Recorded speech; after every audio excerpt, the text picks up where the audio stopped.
ಇದೇ ದಿನಾಂಕ 21/4/2025 ಮೈಸೂರು ಜಿಲ್ಲೆಯ ಶ್ರೀರಂಗಪಟ್ಟಣದಲ್ಲಿ ನಡೆಯಲಿರುವ ಗ್ರಾಮೀಣ ಪುನರ್ವಸತಿ ಕಾರ್ಯಕರ್ತರ ಶ್ರೀರಂಗಪಟ್ಟಣ ಟು ಮೈಸೂರು ಪಾದಯಾತ್ರೆ ಕುರಿತು ರಾಜ್ಯದ ಪ್ರಮುಖ ಮುಖಂಡರಲ್ಲಿ ಒಬ್ಬರಾದ ಶ್ರೀ ಅಂಬಾಜಿ ಮೇಟಿಯವರು ಇಂದು ಸುದ್ದಿಗೋಷ್ಠಿ ನಡೆಸಿ ವಿಚಾರವನ್ನು ತಿಳಿಸಿಕೊಟ್ಟಿದ್ದಾರೆ. ಬನ್ನಿ ಏನು ಹೇಳಿದರೆ ಕೇಳೋಣ. ಕೇವಲ ವಿಕಲಚೇತನ ಇಲಾಖೆಗೆ ಮಾತ್ರ ಕೆಲಸ ಅಲ್ಲ, 36 ಇಲಾಖೆಯ ಕೆಲಸಗಳನ್ನು ಕೂಡ ನಾವು ಮಾಡ್ತಾ ಇದ್ದೀವಿ. ಇಷ್ಟೆಲ್ಲ ಸೇವೆ ಜೊತೆಲೆ ಚುನಾವಣೆ ಬಂದರೂ ನಾವು ಕೆಲಸ ಮಾಡಬೇಕು.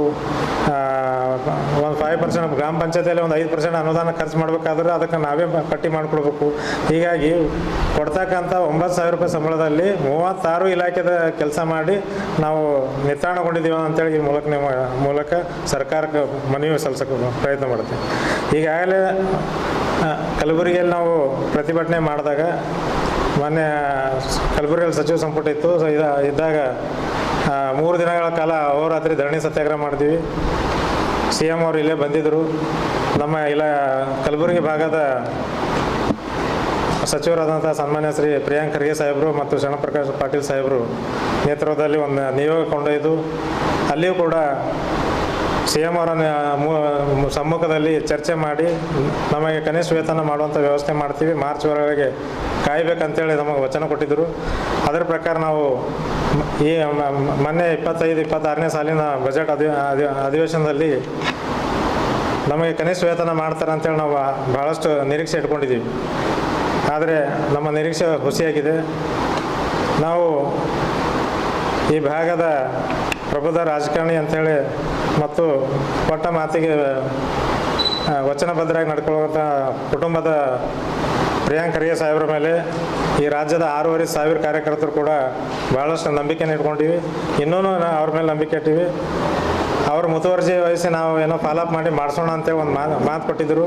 ಅವ್ರ ಮಾತಿನ ಮೇಲೆ ನಾವು ಬದ್ಧರಾಗಿ ನಾವು ಕಲಬುರಗಿಯಲ್ಲಿ ಮಾಡಿರುವಂಥ ಹೋರಾಟವನ್ನು ವಾಪಸ್ ತಗೊಂಡಿವಿ. ಇದುವರೆಗೂ ನಮ್ಮ ನಿರೀಕ್ಷೆ ತಕ್ಕಂಥ ಕೆಲಸ ಆಗಿಲ್ಲ. ಮೊನ್ನೆ ಬಜೆಟಲ್ಲಿ ಆಗ್ತದಂತೆ ಭರವಸೆ ಇಟ್ಟಿದೆ, ಅದು ಕೂಡ ಮಾಡಲಿಲ್ಲ. ಈಗಲೂ ಕೂಡ ನಾವು ಆರೋಪ ಮಾಡ್ತಾ ಇಲ್ಲ, ಅವರು ಪ್ರಯತ್ನ ಪಡ್ತಾ ಇದ್ದಾರೆ.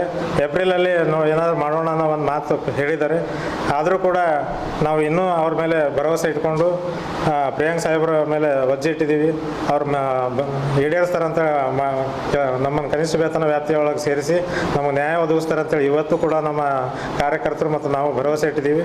ಇಷ್ಟೆಲ್ಲ ಮಾಡಿದರೂ ಕೂಡ ಬರೀ ರಾಜ್ಯದ ಗೌರವಧನ ಕಾರ್ಯಕರ್ತರಾಗಿ ನಾವೇನು 6,500 ಕಾರ್ಯಕರ್ತರು ಕೆಲಸ ಮಾಡ್ತಾ ಇದ್ದೀವಿ.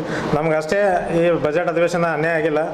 ಇಡೀ ರಾಜ್ಯದಲ್ಲಿ ಇರ್ತಕ್ಕಂಥ ಅಂಗವಿಕಲ ಸಮುದಾಯಕ್ಕೆ ಒಂದು ದಿವ್ಯ ನಿರ್ಲಕ್ಷ್ಯನ ಈ ಬಜೆಟಲ್ಲಿ ಸರ್ಕಾರ ತೋರಿಸಿದೆ. ಒಂದು ಮಾಶಾಸನ ಕೂಡ ಒಂದು 100 ರೂಪಾಯಿ ಮಾಶಾಸನ ಕೂಡ ಹೆಚ್ಚಳ ಮಾಡಲಿಕ್ಕೆ ಸರ್ಕಾರ ಪ್ರಯತ್ನ ಪಡಲಿಲ್ಲ. ಇದು ರಾಜ್ಯದ ಅಂಗವಿಕಲರಿಗೆ ಒಂದು ಆಕ್ರೋಶಕ್ಕೆ ಕಾರಣವಾಗಿದೆ.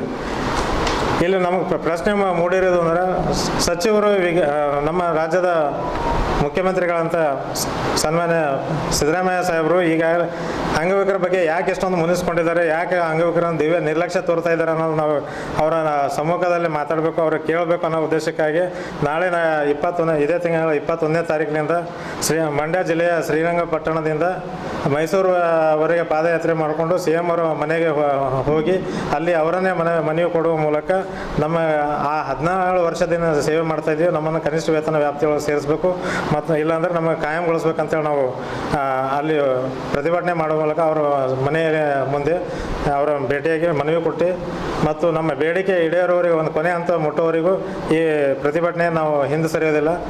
ಈ ಮೂಲಕ ನಾವು ಮತ್ತೊಂದು ಸರ್ಕಾರಕ್ಕೆ ಎಚ್ಚರಿಕೆ ಕೊಡೋದು ಅಂದರೆ ಈ ಪಾದಯಾತ್ರೆ ಕಾರ್ಯಕ್ರಮ 2 ದಿನ ಮೈಸೂರು ತಲುಪಲಿಕ್ಕೆ ನಮಗೆ 2 ದಿನ ಆಗ್ತಾಯಿದೆ.